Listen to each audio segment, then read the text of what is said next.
Hello friends, स्वागत है आपका आपके अपने channel online study with DK में। आज हम आपके लिए लेकर आए हैं यूपी टेट एग्जाम 2026 के लिए संस्कृत का तीसरा प्रैक्टिस सेट, जो कि आने वाली एग्जाम की दृष्टि से बहुत ही महत्वपूर्ण है।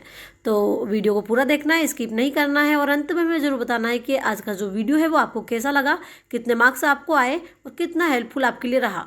और यहाँ पर चाहो तो आप अपना आकलन भी कर सकते हैं। तो चलिए शुरू करते हैं। तो यहाँ पर आपको एक निर्देश दिया गया है। निम्नलिखित पद्य के आधार पर 61 से 65 तक प्रश्नों के उत्तरों में से सही विकल्प चुनें। जी हाँ, यहाँ पे आपको एक निर्देश दिया गया है जिसमें कहा गया है कि एक पद्य आपको दिया गया है, इसमें से आपको 61 से 65 तक के प्रश्नों के उत्तर देने हैं। तो चलिए देखते हैं पद्य क्या है हमारा।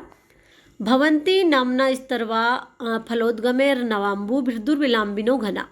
प्रस्तुत श्लोक हमें बताता है कि फलों से जो लदे वृक्ष है वो झुक जाते हैं। क्यों झुक जाते हैं? परोपकार के कारण। और जो नए पानी से भरे बादल है वो भी धरती के करीब आ जाते हैं परोपकार के कारण, है ना। अनुद्युता सत्पुरुषा समृद्धि भी स्वभावा एवैसा परोपकारी नामा। ठीक उसी प्रकार जो सज्जन पुरुष है, सत्पुरुष है ना, और हम कह सकते हैं कि जो परोपकारी पुरुष है वो भी स्वभाव से कैसे होते हैं? समृद्धि से विनम्र होते हैं और कभी अहंकार नहीं करते। तो जो हमारा श्लोक है इसमें परोपकार के बारे में यहाँ पर बताया गया है। तो देखते हैं हम किस प्रकार के प्रश्न इसमें से पूछे गए हैं। चलिए आगे बढ़ते हैं। तो आज का हमारा पहला प्रश्न यानी 61वां प्रश्न है। कवि ने वृक्ष, मेघ तथा सत्पुरुष को कहा है परोपकारी, अहंकारी, कृपण या अतिथि। तो कवि ने वृक्ष, मेघ तथा सत्पुरुष को परोपकारी कहा है क्योंकि वृक्ष परोपकार हेतु फल देते हैं, मेघ नए जल से युक्त होने पर परोपकार हेतु पृथ्वी के निकट आते हैं और सत्पुरुष संपन्नता आने पर अहंकार रहित हो जाते हैं। तो ऑप्शन नंबर पहला हमारा आंसर हो जाएगा।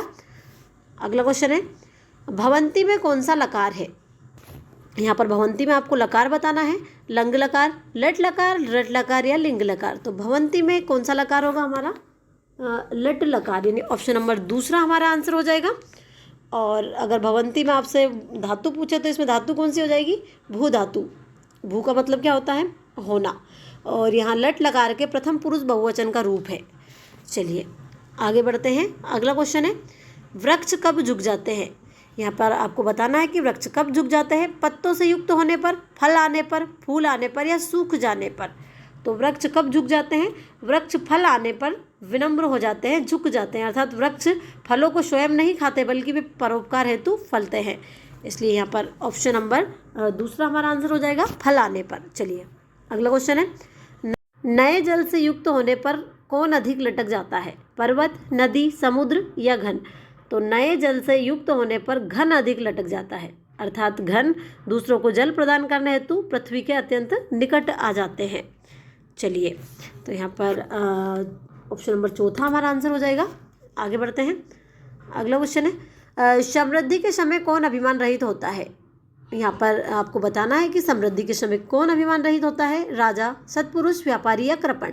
तो समृद्धि के समय हमारे सत्पुरुष है वो अभिमान रहित होते हैं क्योंकि यही परोपकारियों का स्वभाव होता है। तो ऑप्शन नंबर दूसरा हमारा आंसर हो जाएगा। अगला क्वेश्चन है, भानुना में विभक्ति है। यहाँ पर आपको भानुना में विभक्ति बताना है। द्वितीय विभक्ति, तृतीय विभक्ति, चतुर्थी विभक्ति या पंचमी विभक्ति। तो भानुना में विभक्ति हो जाएगी हमारी तृतीय विभक्ति, यानी ऑप्शन नंबर दूसरा हमारा आंसर हो जाएगा। और भानुना शब्द में भानु शब्द उकारांत पुल्लिंग, तृतीय विभक्ति और एक वचन का रूप है। चलिए आगे बढ़ते हैं। अगला क्वेश्चन है, व्याकरण के त्रिमुनियों में कौन नहीं आता है? शाक्टायन, महर्षि पतंजलि, पाणिनि या कात्यायन। तो व्याकरण के त्रिमुनियों में शाक्टायन का नाम नहीं आता है, यानी ऑप्शन नंबर पहला हमारा आंसर हो जाएगा। बाकी महर्षि पतंजलि, पाणिनि और कात्यायन ये तीनों व्याकरण के त्रिमुनियों में आते हैं। चलिए आगे बढ़ते हैं। अगला क्वेश्चन है, तिष्ठति में धातु है। यहाँ पर आपको तिष्ठति में धातु बताना है। गच्छ धातु, स्था धातु, तिष्ठ धातु या तिष्ठ धातु। तिष्ठति में धातु हो जाएगी हमारी स्था धातु, यानी ऑप्शन नंबर दूसरा हमारा आंसर हो जाएगा। स्था का मतलब क्या होता है? ठहरना। और यहाँ लट लकार प्रथम पुरुष और एक वचन का रूप है। चलिए अगला क्वेश्चन है, सप्तविंशति शब्द का अर्थ है। यहाँ पर आपको सप्तविंशति का अर्थ बताना है। 17, 27, 37 या 47। तो सप्तविंशति शब्द का अर्थ हो जाएगा हमारा 27, यानी ऑप्शन नंबर दूसरा हमारा आंसर हो जाएगा। अगला क्वेश्चन है, मधुराणाम मंडनम नाकृति नाम पंक्ति उद्धृत है। मुद्रा राक्षस से, मृच्छकटिकम से, अभिज्ञान शाकुंतलम से या स्वप्न वाशव दत्तम से। तो किमी हुई मधुराणाम मंडनम नाकृतिनाम, यहाँ पंक्ति ली गई है हमारी अभिज्ञान शाकुंतलम से। ऑप्शन नंबर तीसरा हमारा आंसर हो जाएगा। और यहाँ महाकवि कालिदास कृत विश्वविख्यात नाटक है जिसमें दुष्यंत और शकुंतला की सुंदरता का वर्णन है। चलिए, मित्रार्थानाम भय हेतु सूत्र का प्रयोग किया जाता है कर्म कारक में द्वितीय विभक्ति में, करण कारक तृतीय विभक्ति में, संप्रदान कारक चतुर्थी विभक्ति में या अपादान कारक पंचमी विभक्ति में। तो भित्रार्थानाम भय हेतु सूत्र का प्रयोग किया जाता है हमारा अपादान कारक पंचमी विभक्ति में, यानी ऑप्शन नंबर चौथा हमारा आंसर हो जाएगा। चलिए आगे बढ़ते हैं। अगला क्वेश्चन है, निम्नलिखित में से किसकी वृद्धि संज्ञा नहीं होती है। यहाँ पर आपको बताना है कि इनमें से किसकी वृद्धि संज्ञा नहीं होती है, बड़ा, ओ, औ या ऐ।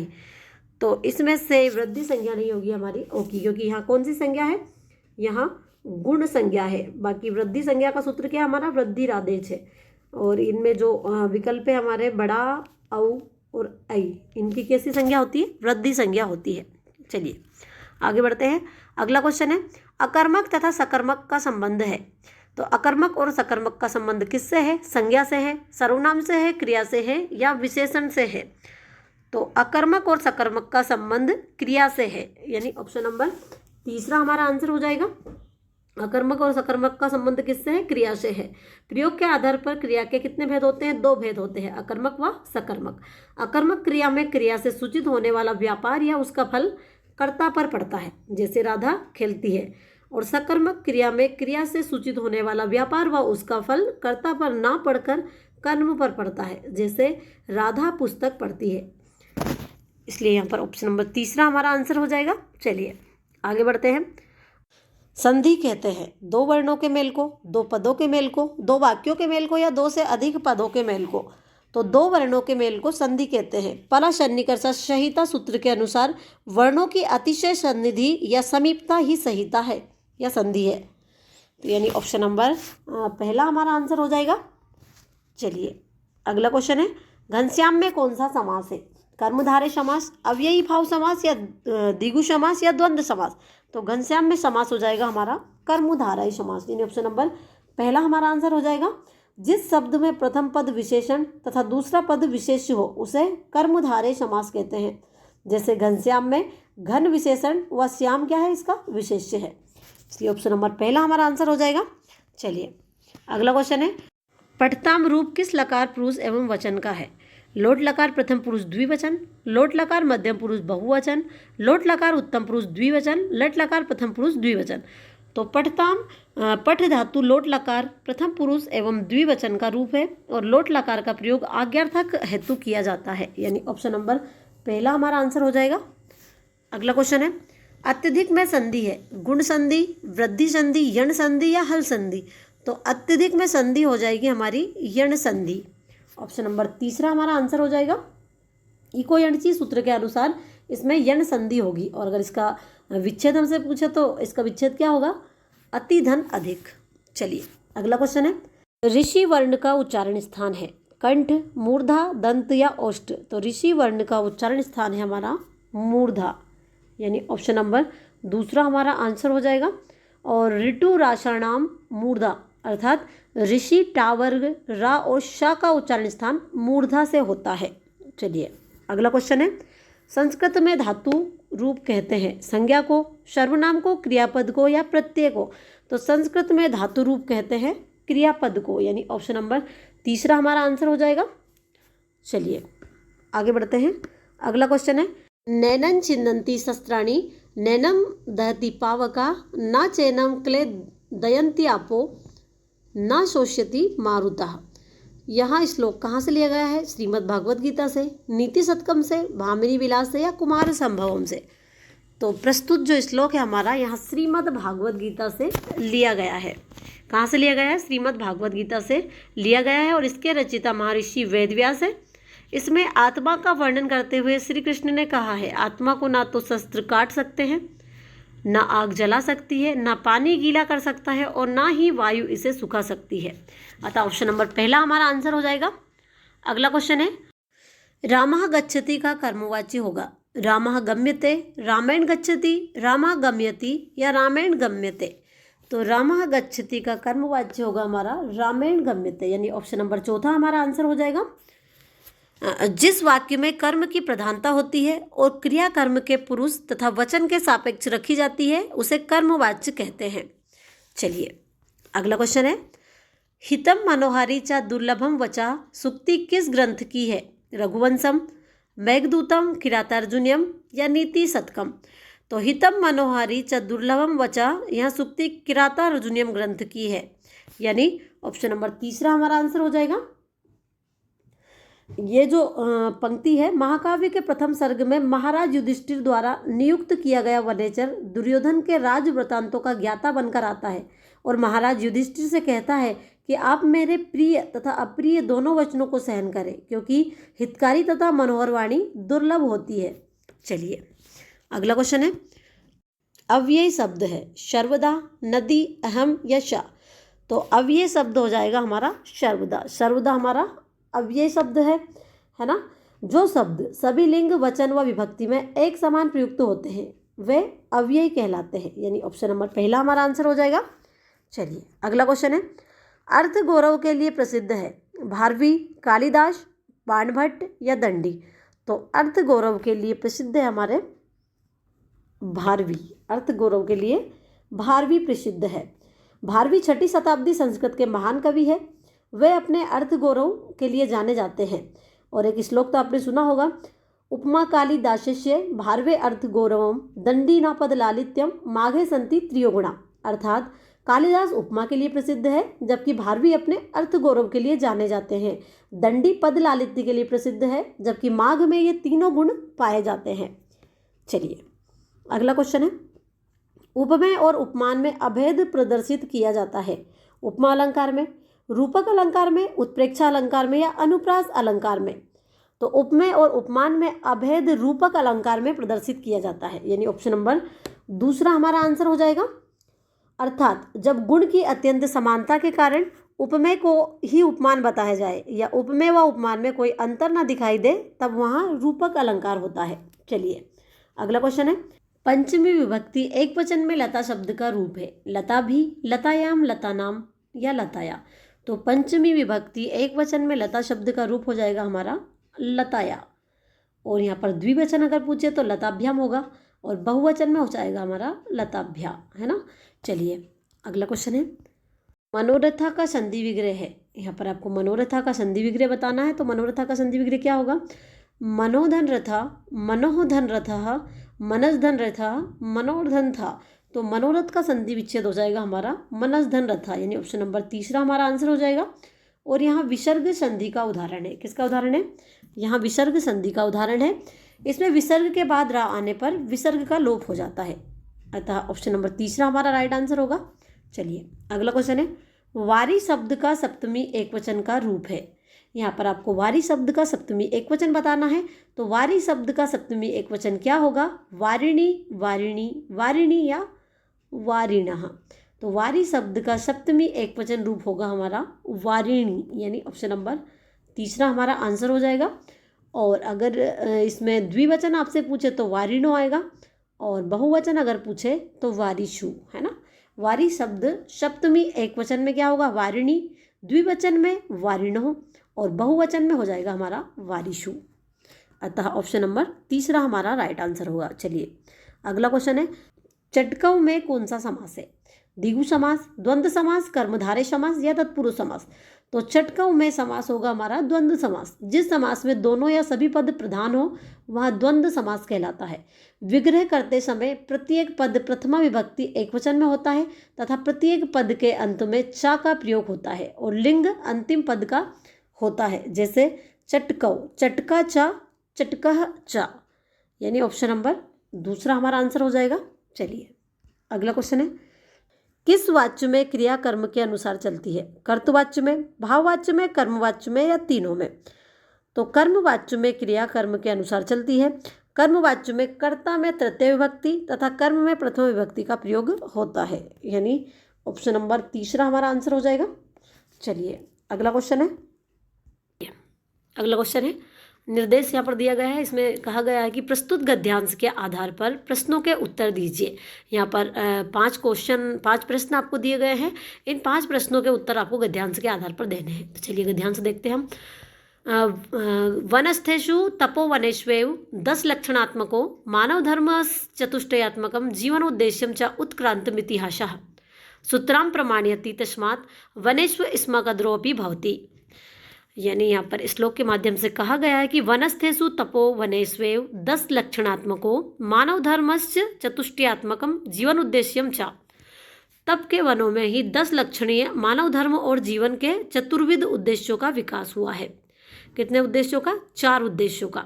और लक्षण कितने बताए गए? तप के वनों में ही 10 लक्षणीय मानव धर्म के लक्षण यहाँ पर कितने बताए गए? 10 लक्षण है ना। और चतुर्विध उद्देश्य यहाँ पर बताए गए हैं।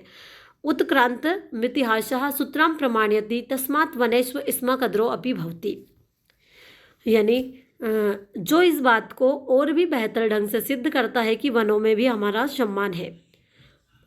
प्राक्तनेस्तु वनम विना जीवनमेव न परिकल्पितम।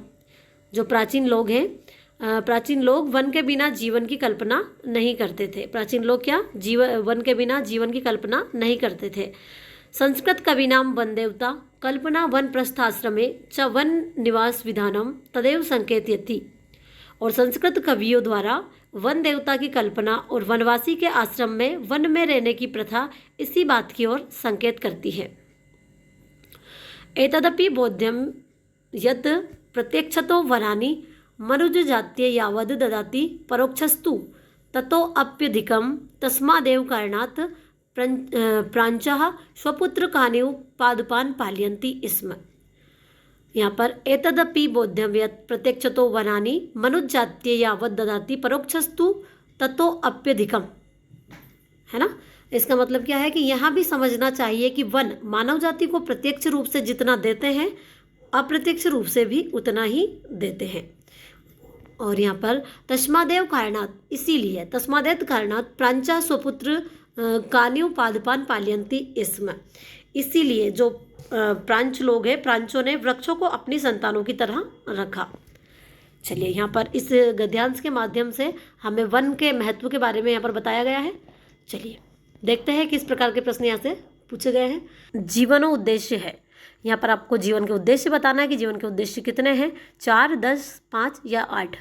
तो जीवन के उद्देश्य हमारे कितने हो जाएंगे? 4, यानी ऑप्शन नंबर पहला हमारा आंसर हो जाएगा। और अभी गद्यांश में हमने पढ़ा चतुष्टयात्मक जीवनोद्देश्य अस्ति। जीवन के उद्देश्य 4 है। चलिए आगे बढ़ते हैं। अगला क्वेश्चन है, किसके बिना जीवन की कल्पना नहीं की जा सकती? वन के बिना, घन के बिना, सुख के बिना या संतोष के बिना? तो अभी गद्यांश में हमने क्या पढ़ा? वन के बिना जीवन की कल्पना नहीं की जा सकती। वनम विना जीवनमेव न परिकल्पितम, है ना। यानी ऑप्शन नंबर पहला हमारा आंसर हो जाएगा। अगला क्वेश्चन है, संस्कृत कवियों ने वन को किस रूप में स्वीकार किया? देवता, गुरु, राजा या पिता? तो जो संस्कृत कवि थे उनने वन को किस रूप में स्वीकार किया? संस्कृत कवियों ने वन को देवता के रूप में स्वीकार किया। संस्कृत कवि नाम वन देवता कल्पना। किसके रूप में स्वीकार किया? देवता के रूप में, है ना। यानी ऑप्शन नंबर पहला हमारा आंसर हो जाएगा। चलिए अगला क्वेश्चन है, वनप्रस्थ आश्रम में मनुष्य को कहाँ निवास करने का निर्देश दिया गया है? वनप्रस्थ आश्रम में मनुष्य को कहाँ निवास करने का निर्देश दिया गया है? गृह में, वन में, ग्राम में या नगर में? तो जो वनप्रस्थ आश्रम है हमारा, उसमें मनुष्य को वन में निवास करने का निर्देश दिया गया है। वनप्रस्थ आश्रमे च वन निवास विधानम तदेव संकेतयति। यानी ऑप्शन नंबर दूसरा हमारा आंसर हो जाएगा। चलिए अगला क्वेश्चन है, मानव धर्म के कितने लक्षण बताए गए हैं? यहाँ पर मानव धर्म के लक्षण आपको बताना है। तो मानव धर्म के कितने लक्षण बताए गए हैं? 10, 4, 5 या 20? तो मानव धर्म के 10 लक्षण बताए गए हैं। अभी गद्यांश में हमने पढ़ा था, है ना। मानव धर्म के 10 लक्षण बताए गए हैं। ऑप्शन नंबर पहला हमारा आंसर हो जाएगा। अगला क्वेश्चन है, प्रतिदिनम पद में कौन सा समास है? यहाँ पर आपको प्रतिदिनम में समास बताना है कि प्रतिदिनम में कौन सा समास है। कर्मधारय समास, बहुब्रीहि समास, अव्ययी भाव समास या तत्पुरुष समास? तो प्रतिदिनम में समास हो जाएगा हमारा अव्ययी भाव समास, यानी ऑप्शन नंबर तीसरा हमारा आंसर हो जाएगा। और अगर इसका विग्रह करेंगे हम तो क्या हो जाएगा? दिनम दिनम, है ना। पूर्व पद प्रधाना अव्ययी भावा, यानी जिस समास में पूर्व पद अव्यय हो और उसी के अर्थ की प्रधानता हो उसे अव्ययी भाव समास कहते हैं। चलिए अगला क्वेश्चन है, व्याकरण से संबंधित संधि नहीं है। यहाँ पर आपको व्याकरण से संबंधित संधि कौन सी नहीं है वहाँ आपको बताना है। मुख संधि, स्वर संधि, व्यंजन संधि या विसर्ग संधि। तो व्याकरण से संबंधित जो संधि नहीं है हमारी हो जाएगी मुख संधि। मुख संधि व्याकरण से संबंधित संधि नहीं है। संधि के कितने प्रकार होते हैं? तो संधि के 3 प्रकार होते हैं, स्वर संधि, व्यंजन संधि और विसर्ग संधि। यहाँ पर ऑप्शन नंबर पहला हमारा आंसर हो जाएगा। चलिए अगला क्वेश्चन है, पठिता में धातु प्रत्यय है। यहाँ पर पठिता में आपको धातु और प्रत्यय बताना है कि पठिता में कौन सी धातु और क्या प्रत्यय है। तो पठिता में धातु हो जाएगी हमारी पठ धातु और कत प्रत्यय, यानी ऑप्शन नंबर दूसरा हमारा आंसर हो जाएगा। पठ धातु हो जाएगी इसमें और कत प्रत्यय हो जाएगा, है ना। चलिए आगे बढ़ते हैं। अगला क्वेश्चन है, क्रिया से सीधा संबंध रखने वाले शब्द को कहते हैं संधि, अव्यय, कारक या प्रत्यय। तो क्रिया से सीधा संबंध रखने वाले शब्द को कारक कहते हैं। क्या कहते हैं? कारक कहते हैं, यानी ऑप्शन नंबर तीसरा हमारा आंसर हो जाएगा।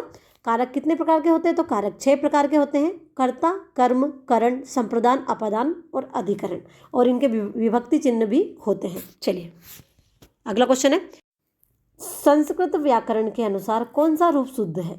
यहाँ पर आपको संस्कृत व्याकरण के अनुसार जो रूप शुद्ध होता है वहाँ आपको बताना है। तो यहाँ पर उपरोक्त आपको 4 ऑप्शन में दिया गया है, इसमें से जो शुद्ध रूप है उसका चयन आपको करना है। तो इसमें से कौन सा उपर्युक्त सही है? ऑप्शन नंबर दूसरा हमारा इसमें सही हो जाएगा संस्कृत व्याकरण के आधार पर, है ना। चलिए अगला क्वेश्चन है, दूत वाक्यम कृति है भास, भवभूति, भारवी या कालिदास। तो दूत वाक्यम भास द्वारा रचित कृति है और यहाँ एकांकी नाटक है। इसमें श्री कृष्ण का दूत के रूप में वर्णन है, यानी ऑप्शन नंबर पहला हमारा आंसर हो जाएगा। चलिए अगला क्वेश्चन है, उमेश शब्द में किस सूत्र के अनुसार संधि की गई है। यहाँ पर आपको बताना है कि उमेश शब्द में किस सूत्र के अनुसार संधि की गई है। इको यणची, आदगुण, खरीचा या तोरली। तो उमेश शब्द में आदगुण सूत्र के अनुसार संधि की गई है ना। और अगर इसका विच्छेद हम करेंगे तो यहाँ किस किस में टूटेगा? उमा धन ईश, यानी बड़ा आ और बड़ी ई मिलकर क्या बना यहाँ पर? ए, है ना, उमेश। चलिए उमा धन ईश बराबर उमेश। चलिए अगला क्वेश्चन है, पंचविंशति शब्द का हिंदी अर्थ होता है 15, 25, 35 या 50। तो पंचविंशति शब्द का हिंदी अर्थ हो जाएगा हमारा 25, यानी ऑप्शन नंबर दूसरा हमारा राइट आंसर होगा। चलिए अगला क्वेश्चन है, भोक्तुम में प्रयुक्त प्रकृति एवं प्रत्यय हैं भुज प्लस तुमुन, भुक प्लस तुमुन, भोज प्लस तुमुन, भुज प्लस कत्वा। तो भोक्तुम में भुज धातु और तुमुन प्रत्यय यहाँ पर हो जाएगा हमारा, ऑप्शन नंबर पहला हमारा आंसर हो जाएगा। और जिसका अर्थ क्या होता है? भोगने के लिए। और धातु में यहाँ पर तुमुन प्रत्यय लगाने पर तुम शेष रहता है और ना का इसमें लोप हो जाता है। चलिए इसलिए यहाँ पर भुज प्लस तुमुन बराबर क्या बनता है? भोक्तुम। अगला क्वेश्चन है, महान व्याकरणाचार्य पाणिनि ने संस्कृत की वर्णमाला को बांटा है 10 खंडों में, 12 खंडों में, 14 खंडों में या 16 खंडों में। तो महान व्याकरणाचार्य पाणिनि ने संस्कृत की वर्णमाला को 14 खंडों में बांटा, यानी ऑप्शन नंबर तीसरा हमारा आंसर हो जाएगा। अगला क्वेश्चन है, वाक्यम रसात्मकम काव्यम। यह कथन है आचार्य मम्मट का, आनंद वर्धनाचार्य का, आचार्य विश्वनाथ का या कवि कालिदास का। तो वाक्यम रसात्मक काव्यम यह कथन है हमारा आचार्य विश्वनाथ का, यानी ऑप्शन नंबर तीसरा हमारा आंसर हो जाएगा। रस को साहित्य की आत्मा मानने वाले वे पहले संस्कृत आचार्य थे। साहित्य दर्पण ग्रंथ में उनका यह सूत्र वाक्य आज भी साहित्य का मूल माना जाता है। चलिए अगला क्वेश्चन है, पंडित जगन्नाथ ने काव्य की परिभाषा दी है। यहाँ पर आपको बताना है कि पंडित जगन्नाथ ने काव्य की परिभाषा क्या दी है। रसात्मक वाक्यम काव्यम, रमणीयार्थ प्रतिपादकः शब्दः काव्यम, शब्दार्थो सहितो काव्यम, ननु शब्दार्थो काव्यम। तो जो पंडित जगन्नाथ है उन्होंने काव्य की परिभाषा दी हमारा रमणीयार्थ प्रतिपादकः शब्दः काव्यम, यानी ऑप्शन नंबर दूसरा हमारा आंसर हो जाएगा। और जिसका अर्थ क्या है? सुंदर अर्थ को प्रकट करने वाली रचना ही काव्य है। चलिए अगला क्वेश्चन है, गलत वर्तनी वाला शब्द चुनिए। इसमें यहाँ पर 4 ऑप्शन आपको दिए गए हैं, पुल्लिंग, स्त्रीलिंग, नपुंसकलिंग, उभयलिंग। इनमें से आपको जो गलत वर्तनी वाला शब्द है वहाँ चुनना है। तो गलत वर्तनी यहाँ पर किसकी हो जाएगी? उभयलिंग। उभयलिंग को उभयलिंग नहीं लिखते, उभयलिंग इसको लिखा जाता है। चलिए अगला क्वेश्चन है, राजपुत्र में समास है तत्पुरुष समास, कर्मधारय समास, द्विगु समास या अव्ययी भाव समास। तो राजपुत्र में समास हो जाएगा हमारा तत्पुरुष समास, यानी ऑप्शन नंबर पहला हमारा आंसर हो जाएगा। राजपुत्र यानी राजा का पुत्र, राजकुमार, है ना। चलिए अगला और लास्ट क्वेश्चन है, चंद्रशेखर में समास है तत्पुरुष समास, अव्ययी भाव समास, बहुब्रीहि समास या द्वंद्व समास। तो चंद्रशेखर में हमारा बहुब्रीहि समास यानी ऑप्शन नंबर तीसरा हमारा आंसर हो जाएगा। और इसका सूत्र क्या है? प्रायेण अन्य पदार्थ प्रधानो बहुब्रीहि समासा, अर्थात जिसके पूर्व तथा उत्तर पद अप्रधान तथा अन्य पद प्रधान होता है वहाँ बहुब्रीहि समास कहलाता है।